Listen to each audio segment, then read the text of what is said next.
Voice, first person, intimate, investigative. Setting, small Atlantic harbor town. Tone, cinematic, slow-burn justice drama with historical resonance. I didn't laugh when she said the number. I watched it float between us like a gull that didn't know where to land. $31,816. She stood on my weather-silvered steps and said it politely, as if she were offering scones. No flinch, no smile, no hint of what the figure meant to a person who just spent every spare dime replacing rotten joists and coaxing a dead boiler back to life. Is this a prank? I asked, because sometimes your mouth moves before your logic catches up. It's a raise, she said, placing a leather folio on the rail to weigh surgeon set down clean instruments. Back assessments, fees, and interest owed to the Harbor Title Conservancy. You're welcome to review the ledger. Her voice was pleasant. Her words were a current I couldn't resist. I should have told her to leave. Instead, I held the folio. Inside were neat pages and color tabs and an old photograph of my own house from the street, circles around the new cedar shingles I'd installed, a red arrow toward the fresh railings I'd planed by hand. In the margins, someone had written evidence of improvement. I bought this place 4 months ago, I said, with clear title. My lawyer checked every shoreline easement from here to the icebox. It sounded brave in my head. Out loud, it sounded like I wanted permission. She produced a business card so white it felt lit from within. Marissa Vane, Executive Chair. Under her name, Harbor Title Conservancy, reconstituted under Section 18.74. Reconstituted. I asked. It's in the statute, she said, as if the law were a neighbor who dropped by uninvited. Dormant conservancies can be reactivated by affected owners. It's a public good, Ms. Rahman. Healthy harbors, safe piers, balanced shoreline use. Everyone benefits. And I pay for the balance, I said. We all do, she replied pleasantly. Your first installment is due the 15th. She tapped a payment schedule with a kind of manicured finger that had never scraped barnacles off a ladder. The interest line had a cheerful slope like a child's drawing of a hill. If you're prompt, we avoid lanes, hearings, and disruptions. She closed the folio gently. It's always better to keep the water calm. I stood there holding her calm like it was a hot stone. After she left, the harbor light blinked its slow, indifferent pulse, and the wind put a chill under my collar that hadn't been there a minute before. Let me go back. My name is Amina Rahman, and I fix things. Broken chairs. Old radios that howl with static until they don't. Roof trusses that forgot how to carry each other. I buy what other people call lost causes and talk to them until they remember their names. When I found the red-shingled house on Pilgrim Street, it felt less like real estate and more like a stray dog that decided I was the right porch. The house looks east at water. Not ocean open, but the kind of protected harbor where masts make a forest and tide lines draw rings like a child measuring growth on a doorframe. The price had been suspiciously kind. The deed was a quitclaim, not a warranty. Fine print that made my lawyer rub his forehead, but the title search came back clean. An old harbor title conservancy had existed in the 1970s, then gone quiet. Nothing active. No liens. The clerk stamped papers. I signed. I moved my tools into the dining room and my mattress into the back bedroom and fell asleep to halyards clinking like soft glass. The previous owner was Arden Mallory, a retired civil engineer who died last winter. Her niece sold me the place with a box of keys labeled in taped-on handwriting. Boiler, shed, mystery. The mystery key didn't fit anything. I put it in a kitchen drawer with orphan screws and forgot it until the day the number came to my door. Marissa's visit didn't just bring a bill. It changed the temperature in the house. The next morning, a white envelope lay in my mailbox with my name typed to perfectly. Notice of reactive assessment, pre-lien advisory. I took it to my work table, put it next to a chipped mug of coffee, and reread the statute language until the words blurred into a river. Everyone in a harbor town knows somebody who knows somebody at records. I took the envelope to Theo, a clerk who once traded me a busted desk fan for a set of drawer pulls. His is precise as a drafting pencil and talks like a metronome. Reconstitutions happen, he said, peering at the letter through a clear ruler. But they're rare, usually driven by real need. Storm damage, collapsing piers, safety issues. Did they hold a proper owners' meeting? File with the state? Publish notices. If they did, I said, they forgot to invite me. Theo tapped the page. This letter assumes you were present. That's bold. He glanced around and lowered his voice. There's a file on your property. It's thick. He shrugged. I can't hand it over, but I can tell you who's been pulling it. Marissa Vane. And someone with her last name, too. Family. I asked. Daughter, I think. Lena, young attorney, came in twice last week with questions about notary logs. He slid my envelope back as if it had sharp edges. File a public records request. And if there's anything left in the house that belonged to Arden, look. That night the wind shifted. It smelled like iodine and old rope. I took the mystery key from the drawer and walked room to room the way you do when you've misplaced a word. The cellar smelled of spilled paint and rain that comes regardless of your plans.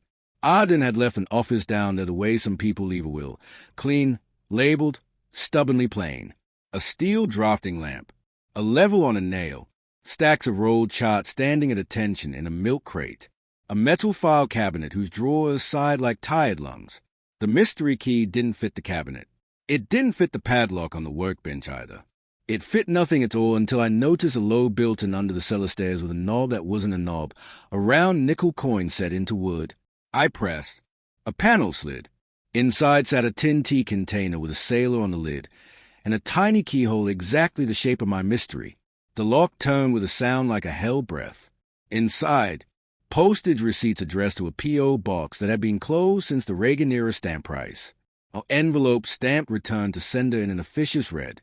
Printed emails to county staff about lapsed registrations and dissolved entities. Photographs of tidal benchmarks, those brass discs set into rock and pier footings, with GPS coordinates in blocky engineer handwriting. A spiral notebook labeled Tide a Survey, Harbor East Strip. Oh, a single line on the back page in pencil. If you're reading this, the paper tide has turned. Believe the instruments. The harbor whistle blew 9 o'clock. My phone buzzed from an unknown number, the way phones do when luck changes its shoes. Check the sailor tin. Key for second panel, inside the second stair tread. Don't trust the conservancy. They are not it. A friend. I pressed the stair tread. It gave and revealed a narrow void. Inside, another box. Steel, heavy, locked. The mystery key didn't fit. But the sailor tin held a second, smaller key taped under the lid like Arden had written a riddle with hardware. The box clicked open easily. Notarized letters. Copies of filings with the Attorney General's office. A hand-drawn map of the harbor's edge with a strip shaded in orange and labeled easement, tidal access, public, and over it, in red pencil, claim BY Conservancy without notice, 1978. Arden hadn't been messy. She'd been methodical. If the truth were a boat, she'd tied it to 3 cleats and a bollard. The next day I did the stupid brave thing. I went to the Conservancy meeting. It was held in the back room of a community hall that smelled like old varnish and weak coffee. Marissa sat at the head of a folding table draped in a blue cloth. 3 board members flanked her, a finance guy who kept tapping his phone under the table, a compliance officer with a file box full of other people's weekends, and a secretary whose hand trembled like she'd been apologizing for years. Public comment is welcome after business, Marissa said with a practiced smile. We'll begin with assessments. I raised my hand. Before you assess me, I said, show me the vote that reconstituted this body. Show me the notices, the minutes, the list of property owners who were informed. Please submit your questions in writing, she said, sliding a non-disclosure agreement across the table. Executive session materials are confidential. I skimmed the page. No recording. No repetition. No recourse. No thanks. Then we'll discuss it here, I said. Marissa's smile cooled a degree. We prefer cooperation. I prefer sunlight, I said, and the secretary looked down like the word hurt. They asked me to step out. Through the cracked door I heard paper moving and a calculator whispering numbers and Marissa's voice saying, clinical is a blood test. The ramen house could fetch 420. If we go to Lynn, the equity capture will cover the gap. That was the moment I understood I was not a neighbor. I was a ledger item. I signed their payment plan the following morning because fear wears authority well. By noon, bad weather found my inbox. 1-star reviews from accounts with no history. An email from a supplier asking if the rumor was true that I defaulted on a contract. A city inspector at my door with a clipboard and a pained expression. "I got a complaint," he said, stepping into my front room as if it were a courtroom. "Multiple, actually. Anonymous. We have to do a structural review. Protocol." "Protocol," I repeated, and watched him test a banister I'd rebuilt like it might confess. He was decent, the kind of man who knows the names of the feral cats by the pier. He walked through every room and tried not to look embarrassed by the tidy work. "You're fine," he said quietly near the kitchen sink, voice low like a confession. "But policy says I have to post a temporary vacate until the review clears. It'll be a week, maybe 2. "How long do you think I can survive on 2? I asked, "if my business gets strangled by rumor?" He had no answer for that. Policies rarely do. The motel on the edge of town smells like detergent and old salt. I hauled a weekend's worth of clothing and Arden's boxes into a room with a view of the highway and a miniature fridge that hummed like a patient with a secret. I was trying to stack papers into the shape of a plan when someone cleared a polite throat behind me. The Conservancy secretary stood by the soda machine, fingers worrying the strap of her purse as if it might come apart. She had the face of someone who apologizes to silence. "My name is June," she said. "I'm not good at this." She held out her phone. A text from Marissa filled the screen. "Do not discuss the ramen file. There will be consequences. Remember your husband's application." June's mouth trembled. "She's thorough," she said. "I thought it was a good thing. Keeping things tidy. But this isn't tidy. This is—" She didn't finish. She didn't have to. "Who can help?" I asked. "Records," she whispered. "Ask for Harold Pike. He's been drawing lines between things nobody wants connected for 30 years. Harold's office sits behind a door that sticks in a wall map that could pass for modern art. String, pins, notations in pencil so sharp it could cut. He waved me to a chair and didn't waste time on pleasantries. "I knew Arden," he said. "She didn't throw stones. She measured and mailed and filed. She sent the same packet to 3 places every time because she knew one would disappear." He pointed to a series of case files laid out in straight columns like gravestones. 12 properties. 8 years. The pattern is a machine. Reactivate a dormant entity with paperwork that can survive a quick glance, backdate assessments, add interest and penalties, lean on people until they lean toward surrender, then move the parcel for less than fair value to a shell that resells at a proper price. "How much?" I asked. "In so-called Jews." He tapped a list. 360,000, give or take. An equity skim on the flips. He let out a low note that wasn't a laugh. 7 figures. Clean. Neat. Tiresome in its predictability. How does it survive daylight? "Trust," he said. "People believe letterhead and statutes. And fear does paperwork faster than anger." He slid a photocopy across the desk. Notary seals that didn't match logbooks. Meeting minutes with dates that predated the notices demanding attendance.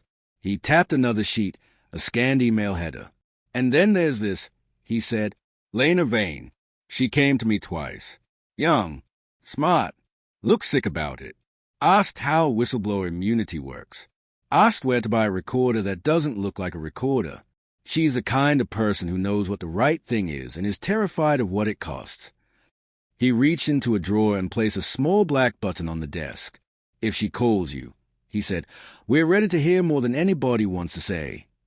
The call came that night from a number that rang once and never rings back. We met at a diner that still pours coffee into thick mugs and puts sugar in glass, not paper. Lena had the posture of a person who has been carrying invisible weight too long. "She's leaving," she said without hello. "She's moving money this weekend. Multiple wires, names I don't recognize.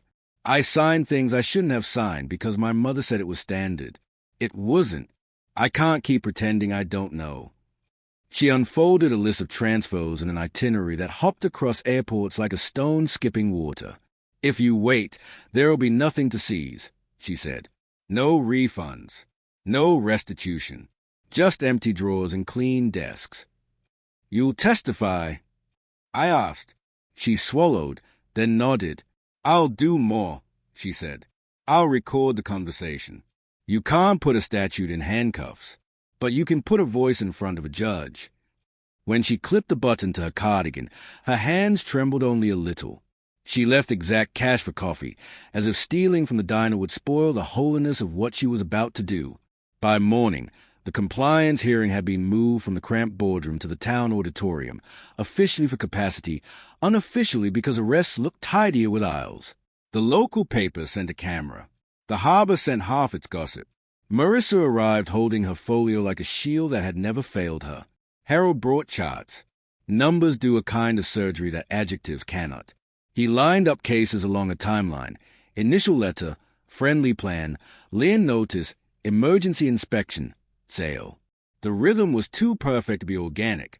He showed notary stamps that didn't exist on the dates they bore. He showed assessment accounts that poured into Vane Holdings LLC, not any public trust. The room made a noise I've only heard in two places: funerals and delivery rooms. Shock and inevitability. Braided. "Before we conclude," Harold said, and turned to the back, "we have additional testimony." Lena stood. She looked smaller than she had the night before and somehow more solid. "I'm here as support staff," she said into the microphone, voice steady in a way that comes from deciding you will not be afraid in front of your own face. "And as a daughter." The agent near the aisle pressed a button. The speakers filled with Marissa's voice, cool as a tide pool. "Close the secondary accounts. Accelerate the transfers. No, earlier. We'll file continuances to buy time. If the hearing moves forward, we're gone by Monday. Sell the brokerage under the shell. Do not use my name." People turned in unison toward Marissa the way a school of fish turns when shadow passes overhead. She stood. She gathered her folio. She tried to walk. The aisle filled with men and women in navy suits who looked like churchgoers until you saw their shoes. Wire fraud, mail fraud, conspiracy, financial exploitation. The words did not shout.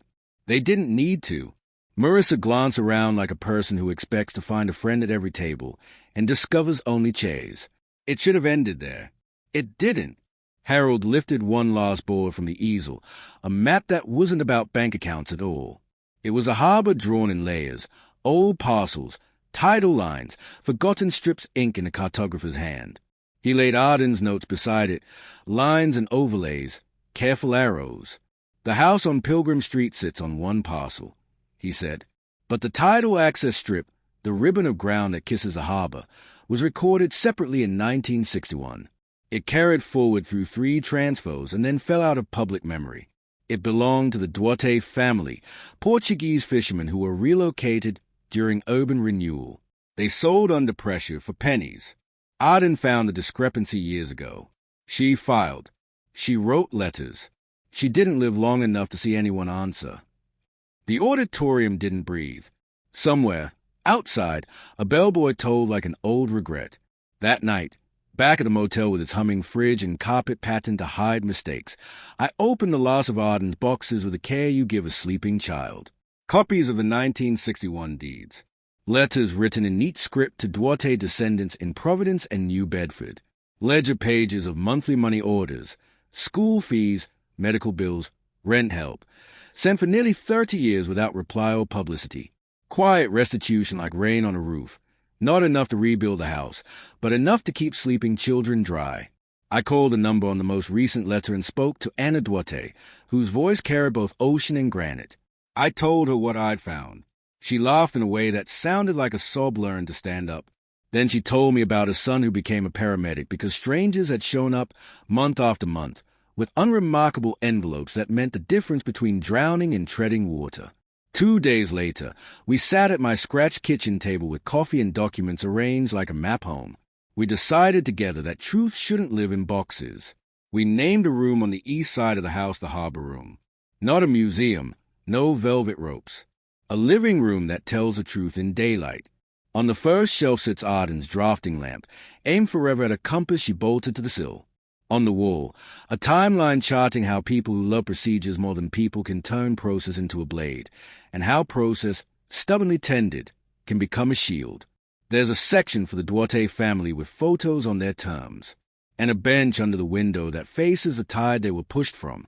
Kids came by on a field trip and ran their fingers along brass-tied benchmarks like they were learning a new alphabet. I told them this room was not about guilt. It was about responsibility. That was the day the wind shifted again. The case would grind forward. The agents would collect.